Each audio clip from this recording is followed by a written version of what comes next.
the Heroes of Cosplay Sanctuary. This is your host, Scotty V. Friends, we are here again this week. And this week, we are, after you click all of the buttons, like, subscribe, comment below. Of course, all the links are in the description. We are talking about ChatGPT and ChatGPT dooming cosplayers, replacing them, replacing all of us. This is what AI is all about. And I am going to break this down a little bit. Of course, you can always listen to the podcast, go into more detail each day, get better little snippets of everything that I'm talking about for this YouTube video when it comes out. Of course, you'll already have all the context from the podcast, which was the intention all along. And if we do have guest interviews, they'll be later in the week, so stay tuned for all of that. ChatGPT. All right. So really just like the conversation with AI, there's a lot going on in this space right now about artificial intelligence and what it means for all of us, because it can render photos, it can create videos, it can mimic sound, it can mimic humans. It is even being built to be empathetic. It's being built to do a lot of things that probably is getting a little out of hand, in my opinion. Will it ever replace cosplayers?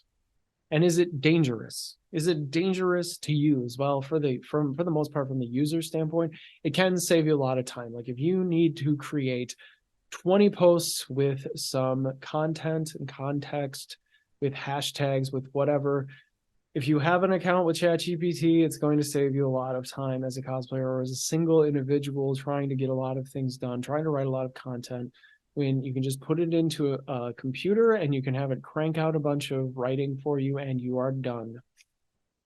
Ooh, it is a lot. It is a lot to think about, but it can do that. And really, has it taken over? I mean, will it take over? Will it really just reduce cosplayers to copy and pasters? Will we stop building skills as a result of ChatGPT being available for all of us? And I think the answer is a little bit. But I do think that it gives us a bit more of an equal playing field in terms of being individual cosplayers and people who want to build platforms, because you can start to leverage all of these tools. One of the things that comes up when I'm looking into ChatGPT and I'm looking into AI is that basically there are two camps. There are the people who are going to adopt it and they're going to be able to work with it and they're going to continue to build. And there are the people who aren't, and those people will probably end up going by the wayside. They're not going to adapt to the tools, just like social media. The people who didn't adapt, you don't hear about them very much, right? And that's unfortunate, because everything that I'm talking about this season is about not having to do that, not being a person who is just a slave to the technology, a slave to what is in this space, to the social media, to the constant having to put things out. Now, if ChatGPT takes off, you'll have digital cosplay, and what will that do for you? It'll do all your edits. It'll do all of your thinking. It'll create all of your posts. I'm sure that we'll see that very soon. I'm sure that Meta will come up with its own way of doing it. It will just start rendering all of these posts for us, and anyone will be able to create the graphic design that, a whole industry of people have been charging premium for. Now you'll just be able to do it as a consumer. So the method and the means become a lot more, hands-on, easy to get to for most of us. Whereas before, you'd have to go to a photo shoot, you'd have to wait for that photographer to get all of that edited, you'd have to go to a digital graphics person to have them render and take that photography if you get permission for it, and create something out of that, or you have to make sure you get all the raw images so you can do it yourself. And it's a lot of work. It's a lot of work, which AI can now do in seconds in some cases. You just have to tell it what, and that's really the hardest part, is trying to tell it what you want to do. If you can figure that out, you have it.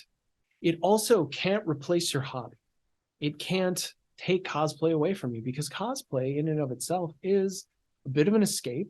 It is something that you're supposed to use in free time to make you feel better about you and associate to something, relate to something, spend your time doing something productive and positive, not looking at what everybody else is doing with ChatGPT, looking at what everybody else is doing with AI, panicking, going and trying to figure out what you're supposed to do with it, and abandoning all of the things that you've been working on for however long because it's no longer relevant in the space.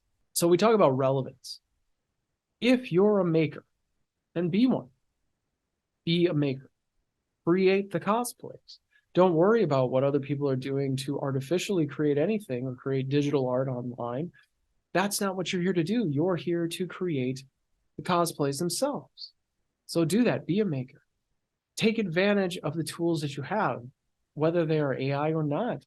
If you know that there's something that's available out there in the interwebs or wherever that's low cost, low impact to your bottom line or to your budget, then by all means, go get it and use it. Figure it out. Figure out what you can do with it. And also, just be careful and use technology wisely. Don't have it consume everything that you're doing.